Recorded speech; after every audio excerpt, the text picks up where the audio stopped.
What is going on, everybody? Welcome to Lunch with the Clydesdale. What's going on, everybody? So excited to be with you today. Got a call from my mom this morning. She's waiting on one blood test. If that is good, she is going home today. So that is huge news for those of you who've been following along since Sunday night. Can't wait for her to get home and back to normal. She's looking very much like her normal self, and I'm really happy for that.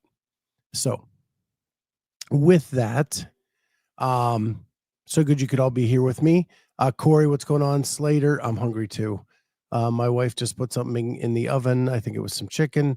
And now I'm ready to eat, but I got to get this show done before I can eat. So, what's going on? Denise, Jody, Lynn, Meredith. So good you could all be here today. We're going to have just no real format today. Ooh, Ken Walters, shrimp omelet for me. If I wasn't deathly allergic to shrimp, that would sound amazing. What's crazy is I could eat shrimp as a kid, all until I got to about 12 years old. And then all of a sudden I was at a Chinese restaurant in Pittsburgh. I ate a dish with shrimp in it, went into anaphylactic shock. Police officer had to hit me with an EpiPen, found out I was really allergic to shrimp. And yeah. So, yeah, crazy. And Andrew Sten, I saw you on the stream several times judging down there in Cookeville. You are back to normal life after a weekend in the mecca of CrossFit. Ken says I couldn't survive without shrimp and scallops. The crazy thing is I'm not allergic to shellfish. I am just allergic to shrimp. I eat clams, I eat scallops, I eat all that kind of stuff. I just cannot eat shrimp, and I've not tried crawfish because they are so closely related. I've had lobster. It's weird. It's weird. My dad had the exact same allergy. And it's only if we ingest it. We can touch it. I've cooked it for my wife. I've done all that kind of stuff. But I just cannot ingest shrimp at all.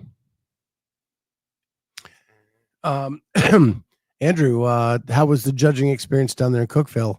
I heard a lot of people compliment the judges in the AFJ and the way that they handled everything over the weekend. Rich gave a lot of kudos on the stream. I don't know if you heard that. But I would say that for the most part, you guys weren't noticed, and that is the biggest compliment a judge can get. So, good job. The first thing I want to talk about, I've wanted to talk about this since last week, but then with everything that happened with my mom and me heading to Pennsylvania and not doing the show at the end of last week, I wasn't able to talk about it, was the new Jason Hopper video that Hiller did. Because last week we had talked about how Drive to Survive, no, Full Swing, do these really cool documentaries where you get to know the behind the scenes of the PGA Tour through the players and all of that stuff. And that CrossFit does a pretty good job and the third-party media do a good job of aspects of it, but they don't have a cohesive storyline in one spot to get it all.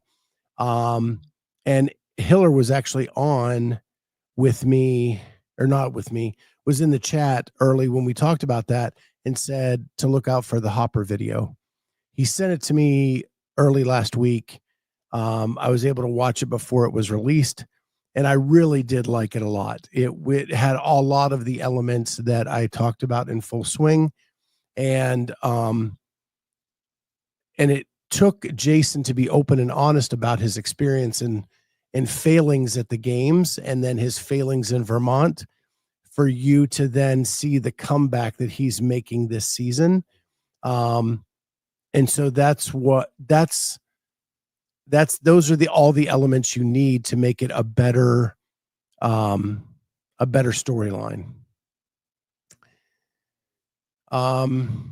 Meredith says Hopper's harsh put down humor is annoying to me, but I admit I do like him more after watching that video. Yeah, you have to. He is becoming the heel of CrossFit, which I've said for a long time that CrossFit needs that. You need the heel for the hero to beat. Um, Him and Dallin is Mr. All-American, clean cut, do it by the book, and Hopper is this, big goofball, kind of the jock from high school, blah blah blah, and he's the heel, right? But what I want is getting at is the way the video was constructed was that you see the failings of Hopper and then the comeback, right? The only piece it's missing is the finish. Like, what is he going to do at a major competition to finish off that video? And if he does do that this season, either with a podium finish at the games or whatever, then Hiller just needs to add that to the end, make a part 1, part 2, and you have the whole piece, right? So yeah, I think that's what it is, right? Andrew Sten says Hatfield is a bit of a heel too. I don't see it. I would say Colton is more of a heel than Austin, because Colton does talk about other people. Austin just really talks about himself. Now, he may brag about himself and he may have a lot of confidence in himself, but really it's just about him, where Colton will say, I'm tired of if you dropped out, you're a coward. I know the gorillas in the back were talking about this being their weekend with the big boy workouts, and then the small guys came out here and did what they did. I would put Colton more in the heel. But Colton is transcending everything. People just love him. He has that like underdog thing about him because he's the pig farmer from Iowa. He's shorter than most. He is accomplishing so much. But now that he's added the jabs to it, the wrestling promotion to it, I think that he is transcending most of the male athletes in the sport and becoming, I would say, the most popular male athlete in CrossFit.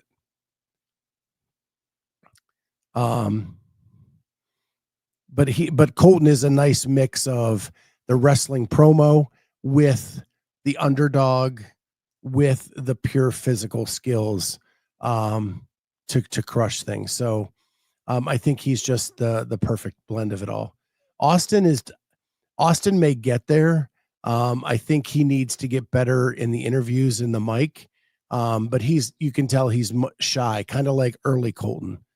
We'll see where he goes from here, but he has it in him. You can see it, Andrew, but I think he needs to develop the mic skills to get there.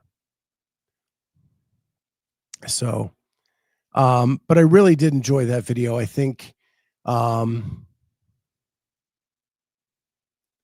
Andrew says, I think the jabs amongst them all is great for the sport. CrossFit needs characters. Hopefully Adler comes back around because he likes to jab too. Yeah. Yeah. I mean, I think Adler's coming around. I think he's doing the season so far. My guess is he's putting some eggs in that in affiliate semi. So we'll see what's up to that. Slater, I don't disagree with you. I think Colton should take Jason up on his offer for Jason to live a day in Colton's shoes. I think seeing Jason on a pig farm would be awesome. Awesome. So I hope he takes him up on it. It sounded like what they said on Boys Interrupted was that Colton has not embraced that opportunity yet, but hopefully he will.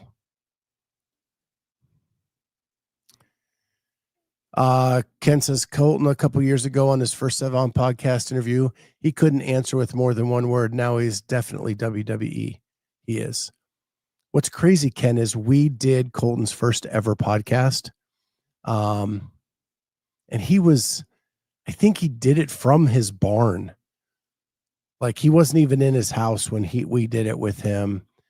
It was Kat and I way back We had been doing some research, found this high school wrestler who, when asked a question after states, he'd finished second in the state of Iowa in high school wrestling. He answered an interviewer when they asked him where he was going to college, and he said, I'm going to go win the CrossFit Games.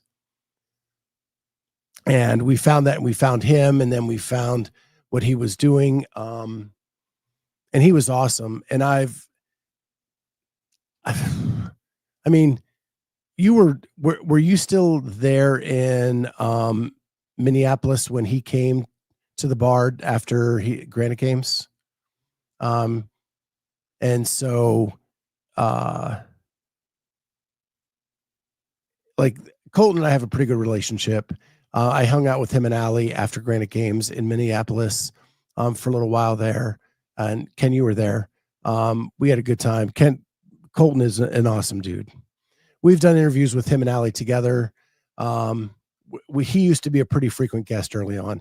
And yes, they're all out there on YouTube, Ken. You can see them all. I will tell you, the internet in his barn wasn't awesome.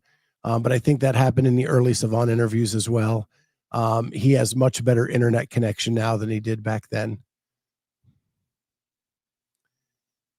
Meredith says, watching Hopper work on a pig farm for a few hours would be hilarious, especially since he almost ripped the daffodils out of his yard because he didn't know they were legit plants. Yeah. And if you've ever been around pigs, they are not friendly animals. They are not. I did one summer on a farm, and they had pigs, and they had hogs, and they would bust the fence down all the time. We were wrestling those things all the time, and they're nasty, nasty animals. I would hate to have to go back to that. I would hate to have to go back to that someday. More power to Colton. But man, that was miserable for me. The other thing I wanted to talk about with Hopper is on Boys Interrupted. I'm not through the whole episode, but he did talk about his experience at Mayhem. And one thing that I thought was interesting is that he said that he could not recover from event 1 to event 2 very fast. And I think that that's cool because with these, and what I mean by that is with these events that are qualifying events, it's hard to do a big endurance event. And so when you compress the weekend for these athletes and give them less time to recover from event to event, you're adding endurance to the weekend in a different sort of way. And he says when he went to warm up for Heavy Isabel, his legs were still shaking from event 1. And so I think that that's an interesting concept about the weekend. I know there's been some scuttle about that Mayhem may have had too much squatting. But I didn't notice that while the event was going on. And to stretch and say that Isabel was squatting, for some of the athletes, yeah, they had to squat some. I saw people power snatch that thing the whole way to the end. So I think we're grasping at straws a little bit with that. But I think that is an interesting concept. By compressing the event, you're adding an endurance element that's not normally there.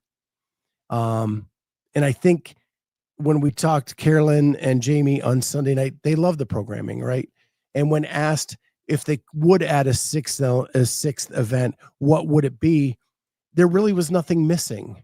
And so I think that is super key. That's a key element to this whole thing. Is it was compressed, but it captured all the aspects it needed to get the right people to the games. So I think that's awesome.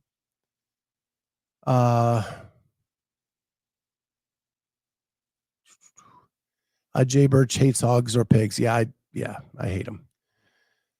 A Hopper seems genuine enough, especially talking about HBO. Yeah, that's a good one. HWPO.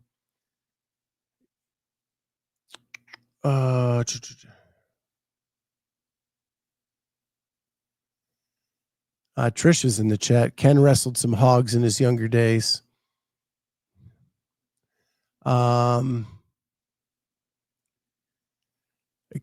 Big Birch, a nice tender chop with a horseradish. Oh my gosh, man. Horseradish is like the most underrated condiment in food. Everything's better with a little bit of horseradish in it.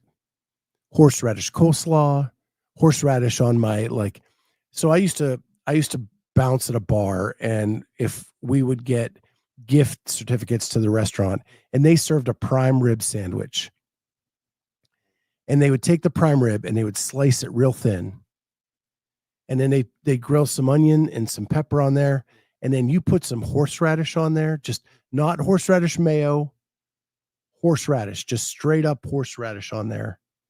It's the only condiment you need, and it is like the perfect sandwich. I have a jar of horseradish in my fridge at all times. It's the best.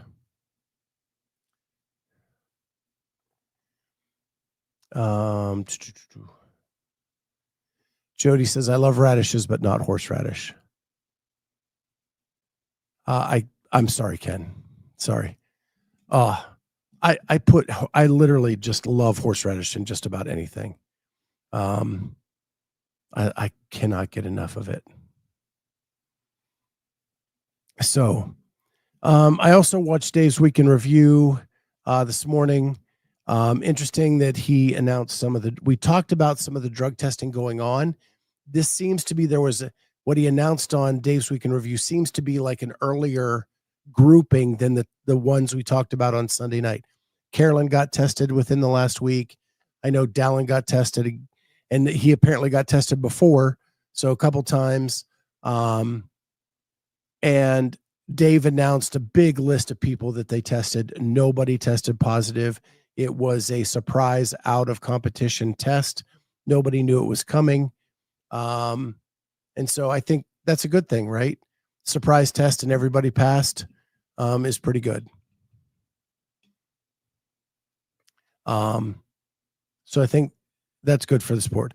What I wanted to hear was, are they testing at these in-person qualifying events? Because when they were semifinals and when they were regionals, the people who went to the games in the next couple would get tested. I have not heard if the people at Mayhem got tested after qualifying for the games or the next couple in line. Maybe Andrew knows from being there. But my guess is it would be more like the security people, because they're the ones that would escort the athletes to the area where they would do the test immediately following the event. But they went off the air before they came back to awards. So you couldn't see much on the stream to see if they were restricted from leaving the floor and then taken back for drug testing or not. But I have not heard from anyone if testing was done at the event. Andrew said, I didn't see anything regarding testing, but that is not to say it didn't happen. Yeah.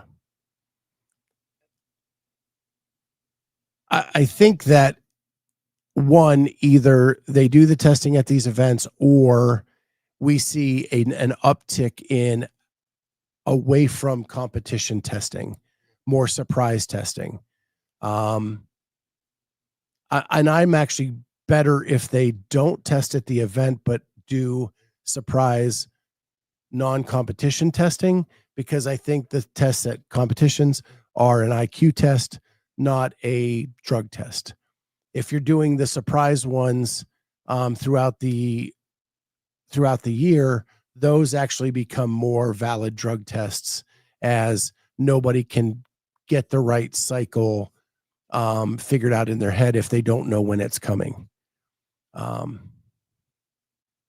that's just my 2 cents. One thing that Dave did say in his week in review, which I found, um, I, I was happy. Um, I was happy that he said it. I was surprised, extremely surprised. And that is that after the success of what they saw at Mayhem and how they did it in an affiliate, that they may move forward to do more in large affiliates to make that connection between the qualifying events and inside an affiliate. But he said it also gives them the ability to maybe do a handful of age group qualifying events in affiliates so that they could do them in person, which I found that just seemed like a reach. They've been pushing the age groups kind of away to their own thing. And now to lump it back in with maybe we give them an in-person option to qualify for the age group masters or teen games through an in-person option as opposed to online. I think that would be awesome. That has never been the case in the time that the age groups have been around. It's always been an online semifinal. But I think that would be really cool if there was a way to do that and maybe like team up with a Masters Fitness Collective or an affiliate that's really strong in that age group division to be able to do a couple quick qualifying events and give them a competition to go to before the games. I think that would be really awesome. Ken says, Scott, any thoughts on Kale number 5 in the open and no videos, or did you cover that yesterday? I really declined to cover it yesterday. I think that everything that's been done and said, there's no more to really add to that. For years, you have these online warriors that are amazing when they do the open online. And then they get to in-person events and they shit the bed. And there can be a couple reasons for that. But that's always been sus in the past, right? So it's not like Kale is the first person that this has happened to ever in CrossFit. We have had people have top 10 finishes in the past, get to regionals, and end up in the first heat by Saturday. You get to regionals and you can't do a rope climb. It's happened so many times in the past. It's the danger of doing online competition that you can't be there to ensure that everything is being done in an up and in a fair and equitable way. Aaron asked, did they pay top 5 in the open? Did they pay with no video? They did not pay top 5 this year. They paid top 3. And I do believe the top 3 did have to submit video for that. Last year they paid top 5. This year they moved it to top 3. And so yeah.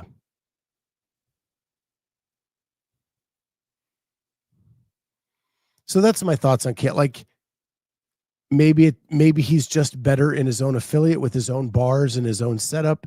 Maybe he cheated. I have no idea. But I think the community and the internet have said enough about it that I have nothing else to add to all that.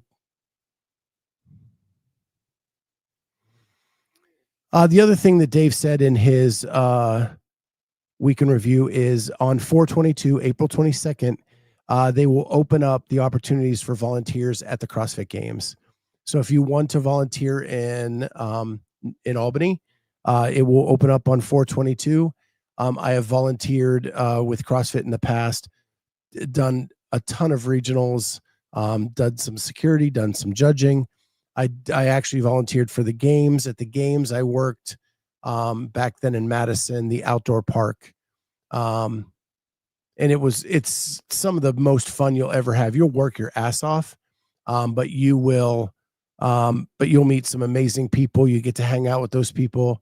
And then at some point you get a front row seat to the action. It is one of the most rewarding experiences I've ever had. And if you want to volunteer, make sure to look for that on 4/22.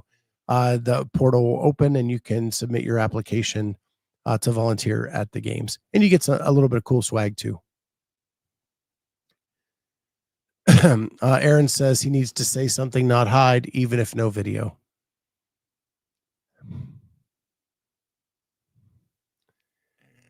I don't necessarily believe that same way, Aaron. Like, I believe that it's his life and he can live it however he wants, but there will always be questions if he doesn't speak to it. And if he's willing to live with those questions, that's his choice. But unless he says something or unless he shows the videos, there will always be the questions. And then it's up to him what if that's the way he wants it to be or not. So,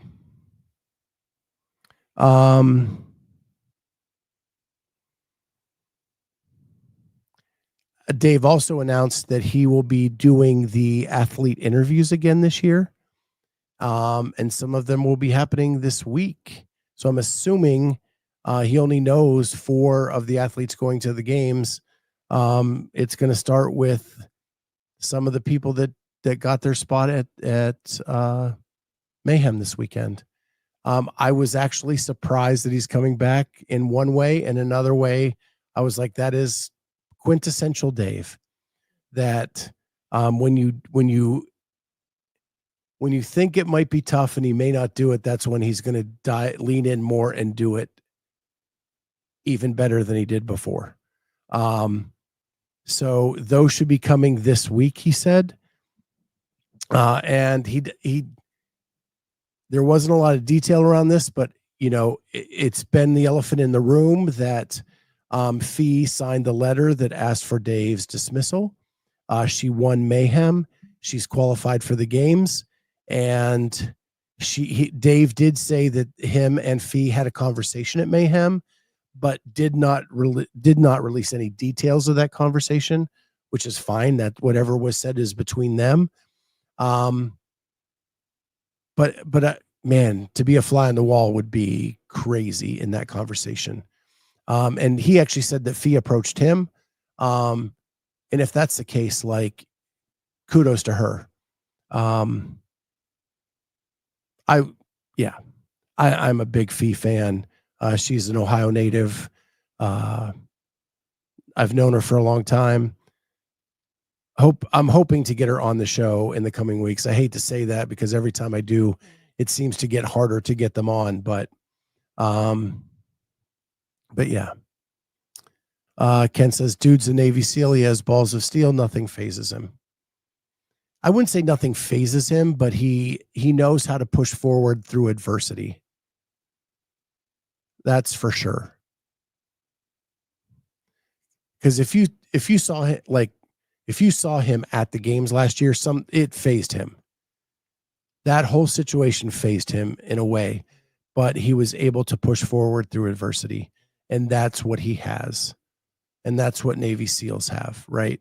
They're able to look at that adversity and find a way through.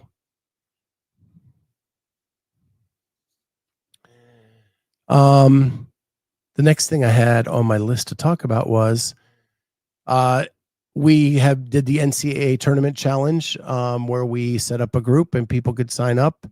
On the women's side, Jamie Latimer won the women's tournament bracket with Clydesdale Media. She actually had UConn winning the whole thing, and that's what happened. Carolyn Prevost was second. So the ladies on my Sunday night show pretty much dominated the women's tournament bracket. And on the men's side, Brett Owsley, who was a CrossFit Games athlete last year in the, I think, 40 to 44-year-old division at the CrossFit Games.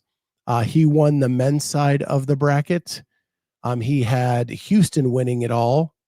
He had Houston winning it all, but had a big enough lead that I actually took second. I had Florida winning it all, which I did pick correctly, but I missed too much early on. And he actually won by 100 points because he was killing it early on. So I will get a prize pack out to Brett for winning that tournament challenge. But I did take second, and at least I beat my co-host in something for a change. So I took second place in that, and I will take that as a win. But Brett is awesome. If you've never met him, he's just like the nicest guy. He was in our behind the scenes at the Masters CrossFit Games last year, and he's the one that talked about, like, here he is in the top 10 at the CrossFit Games. But when Monday comes, his boss is still going to want the emails answered and him to get back to work. And he really had a cool perspective about the whole thing. The other thing that I love about him is he's a Chicago Bears fan. And we actually texted a little bit back and forth during the Bears season last year, and shared in the misery of what that was. But I will get a prize back out to Brett in the next couple days. So yeah. Jose coming in with the Bears. Oh man. They had their first off-season meeting this week. Yesterday it opened up. Ben Johnson was allowed to meet with the players. They cannot practice. It's just some meeting stuff that they're allowed to do at this point. But because they have hired a new coach, they're allowed to meet a little earlier in the season than what is normal. But it is all meetings, no practice, but just going over some stuff at Hallis Hall. And I'm super, super stoked that the football season never dies, because I live and die by the Bears and cannot wait for that. If you have not seen it, Data Wad, our stats and information person, put out a survey on her story on Instagram, where she was asking semifinal athletes in the Masters division, if you qualified and didn't sign up to move on, what was your reasoning behind that? I don't know if you've seen this. It's been reported pretty widely that the amount of people who qualified for the semifinals and the amount that actually signed up and did it was a much lower percentage. Probably about 2/3 of the amount who qualified signed up in the Masters divisions. And what she's trying to find out was the reason they did that because of the 2-judge requirement, or was it another reason? I know a lot of people struggled to get the 2 judges that were qualified to be able to watch them during their workouts over the semifinal weekend. And so she's trying to put together a study to figure out why they didn't sign up. Was it the cost? Was it the judges? Was it something else? And hopefully she has some interesting results with that in the next few days. I love that she has this inquisitive mind that she just dives into these things, and then we get these really cool numbers on the back end. So if you are a semifinal athlete and you did not sign up and you have a reason, please go over to her Instagram and fill out the little, I don't even know, it's the little box on her story. I just showed my 55-year-old age on that. But it's in the inner stories. There's the explanation for it, and then the little white box, yes or no. Was it because of the judges? And then it actually is an open text box for you to say some other things. Corey just backs this up by there were 264 people in his age group that qualified. Only 153 of them signed up. Yeah. And the other thing that I've thought about is, the Open was not too skill heavy that made it too hard. And I'm wondering if when you get to the semifinal level, if people thought that the movements would just be out of their breadth of possibility, right? Because once you get to semifinals, there is no scale. It is all or nothing. So there's that. There's the judges aspect. It's a $100 fee, I think, to move on. So it could be any of those things that prevented people from moving on into semifinals. But I can't wait to see what she comes up with in this little study she's doing. And I'm going to leave you guys with this, Catching Feelings, Kat's new show, kind of going along her journey of dating life. The first episode has blown up. She is killing it on that show.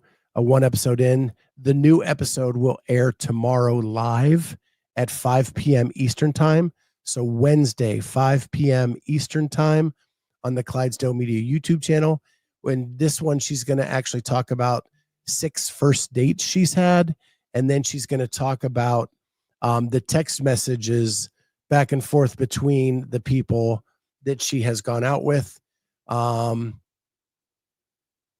And gosh, she is so transparent and so willing to share everything that if you did not see the first one, Shay hits it on the head. Her first show was so eye-opening. I've heard her tell the stories, but she actually had visuals to go with it on that first episode. And my jaw was on the floor of what the internet is like right now in the dating world.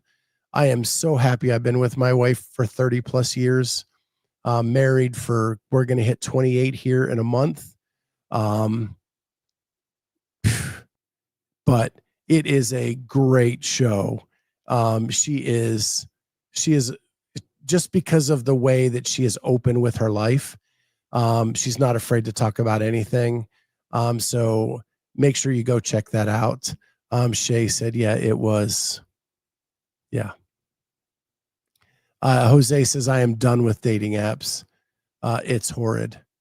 Yeah. I can't even imagine, like, when I was dating and when I found my wife, there were no dating apps. We met. I was a cook and a bartender at this restaurant bar, and we met because she came to the bar after her shifts as a waitress, and she came to eat spaghetti when I was a short order cook in this diner. And so with that, that's how we met. That's how we grew. That's how we became who we are. I can't even imagine hopping into these dating apps and stuff. It is crazy. Ken says, I would have zero idea how to date now if, God forbid, I lost my wife after 40 years. I'm with you, buddy. I think I would just ride it out, man.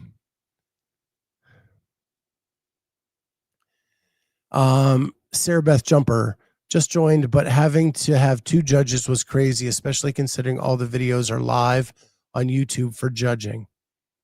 Also, I was only one in my affiliate, and having to have my affiliate owner and judge there, all the workouts was super inconvenient. I've said it a million times. I said it a bunch on Sunday night on our Sunday night show with Carolyn and Jamie, that I think the pendulum has swung way too far to the other side. I think by putting the videos out and making them public was the one step they needed to kind of clean up some stuff, so that people wouldn't try to cheat the system and people would have to show their stuff to the world. I think that was enough. Adding this extra judge made no sense at all, especially for a small affiliate. It's just stupid. So, if you are Mayhem or Invictus or one of those big entities and you're running heats of 5 or 6, okay, having a head judge kind of makes sense. You have 5 or 6 judges out there, one kind of organizing it and making sure they're all doing the right thing. That makes sense. But for the smaller affiliates that have 50 members or 30 members, like it's just insane. They can't pull that off. And Corey will be here tomorrow. We cook up Cajun every Wednesday with Corey. And we can 100% talk about this tomorrow. I'm sure we will. And Sarah jumps back in. Yes, public videos was great, but all the other antics, not great. And I've been around from the beginning, 2011 Open, and have had to have videos validated every year. There you go. I have been around the CrossFit space since 2011 as well, but I missed that first Open. I actually started in November of 2011. But yeah. So, Sarah Beth, make sure you go to Data Wad's story and fill in that stuff, and so we can capture that in the study she's doing, so that we can get some numbers to post and talk about on the show. I think that would be awesome to have your input in on that. And Corey, I knew this from a text this weekend, but he lost his head judge Sunday because he had a wedding to attend. Not mad at him, not his fault, but it cost me a chance to do a retest. Yep. All right, guys. Lunchtime is just about over. Don't forget, I'll be here tomorrow with Corey at 12:15, cooking it up Cajun on a Wednesday with Corey. We've got Kat's show tomorrow at 5 p.m. Eastern time, talking about dating life. And then we'll be back at it, guys. You hooligans, get back to work. We'll see everybody else next time on Lunch with the Clydesdale. Bye, guys.